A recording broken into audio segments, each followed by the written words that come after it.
What if everything you thought about God's chosen people is incomplete? What if being chosen by God does not mean protection from failure, but actually reveals something deeper about human weakness and God's unstoppable plan? Because the truth is, the Bible is not just a story of chosen people. It is a story of chosen people who failed again and again, and yet God's purpose never failed. So the real question is not who did God choose? The real question is who are God's chosen people today? Lesson 323. There is a common belief that if God chooses you, then somehow you become untouchable, invincible, set apart in a way that guarantees success. But that is not what the Bible shows us.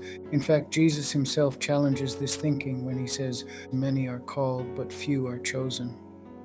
This statement alone forces us to pause and reflect, because if many are called but only a few are chosen, then being called is not the same as truly belonging to God. So then, who are God's chosen people? Is it a nation? Is it a bloodline? And is it a group of people defined by ethnicity? And if God chooses one group, does that mean he rejects everyone else? These are questions that have shaped beliefs for generations, but if we are not careful, we can misunderstand the very heart of God. There is even a popular idea that if you bless a certain nation, you are automatically blessed. That if you align yourself with a particular people, you somehow become part of the chosen.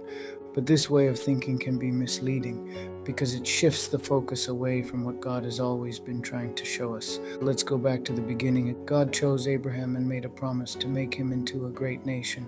That nation became Israel. And through generations, that promise continued. But the question we must ask is this: why did God choose Israel? Was it because they were better than others, more righteous, more deserving? No. One thing becomes clear when you walk closely with God: nothing he does is random. Everything is intentional. Everything is aligned with a greater purpose. Israel was not chosen for their greatness. Israel was chosen for God's plan, because long before Abraham, even before nations were formed, God had already set something in motion. From the very moment humanity fell, when God spoke to the serpent and said, "He will crush your head and you will strike his heel." That was the beginning of the plan of salvation, and Israel became the pathway through which that plan would be fulfilled. They were chosen not as the destination, but as a vessel, a gateway, a means through which God would enter the world, and that happened through Jesus Christ. This is where many people miss the point. God never intended for people to place their faith in a nation. He intended for people to place their faith in the one who came through that nation. Because if you look closely at Israel's history, you will see something surprising. Even though they were chosen, even though they witnessed miracles, even though God revealed himself to them in powerful ways, they still struggled. They still fell. They still turned away time and time again. So God is not asking you to attach your faith to something that was flawed. He is calling you to place your faith in the one who is perfect, the Lamb, the one who carried the sins of the world, the one who took the weight of humanity upon himself so that you could receive salvation. And this is where everything changes, because being part of God's chosen people is no longer about where you come from. It is about who you believe in. You are not made part of God's people by birth, but by being born again, not by bloodline, but by spirit and truth. And this truth matters because there are people who feel less, overlooked, or excluded simply because they believe God favors a certain group over others. But that is not the heart of God, because the same stone that was rejected became the cornerstone. Even those who were closest missed it. And now through Christ, the invitation is open to all. And now consider this: even before Israel, we see this pattern. When God looked at the earth and saw its wickedness, he decided to bring judgment through the flood. But he spared Noah, a man who found favor in his eyes.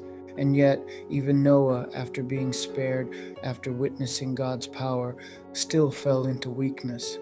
He became drunk. He acted in ways that brought shame, and this reveals something important. Being chosen does not remove human weakness. It exposes it, because in the heart of man, there is always a tendency towards sin. This is why we are told to guard our hearts, because what enters your heart shapes your life. Not everything should be allowed in, Not every influence is harmless. You must protect what God has placed inside you. And yet, even knowing human weakness, God did not abandon humanity. Instead, He made a promise. Never again would He destroy the earth in that way. Why? Because He understood something deeply, that no matter what environment you place man in, without transformation, the nature remains the same. And that is why grace was necessary, because where sin increased, grace increased even more. Now return again to Israel. They saw miracles, they heard God's voice, they were led, protected, and provided for.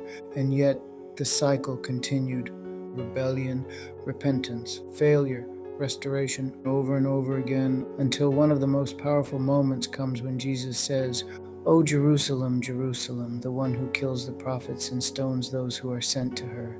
How often I wanted to gather your children together as a hen gathers her chicks under her wings, but you were not willing." Matthew 23:37. This is not just a statement, it is a revelation of the human heart. God was willing, but they were not. And this brings us to the heart of the message. God does not force you into being His. He invites you, just as He gave Himself willingly. He calls you to come willingly, because true belonging is not forced, it is chosen. So who are God's chosen people today? They are not defined by geography, they are not defined by ancestry, they are defined by response. My sheep hear my voice, and they follow me. That is the difference, not hearing alone, but following. And that is where this becomes personal. Because the question is no longer about Israel or history or theology. The question is now about you. Do you hear His voice? And more importantly, are you following Him? Because being chosen is not about being perfect. It is about being willing. And even when people fail, even when nations fall, and even when history repeats itself, God's plan still stands. The Apostle Paul sums this up beautifully as to who is Israel in Romans 9:6-8. For they are not all Israel who are of Israel, nor are they all children, because they are the seed of Abraham. But in Isaac your seed shall be called, that is, those who are the children of the flesh. These are not the children of God, but the children of the promise are counted as the seed. So are you the seed. Paul concludes this in Galatians 3:29. If you belong to Christ, then you are Abraham's seed and heirs according to the promise.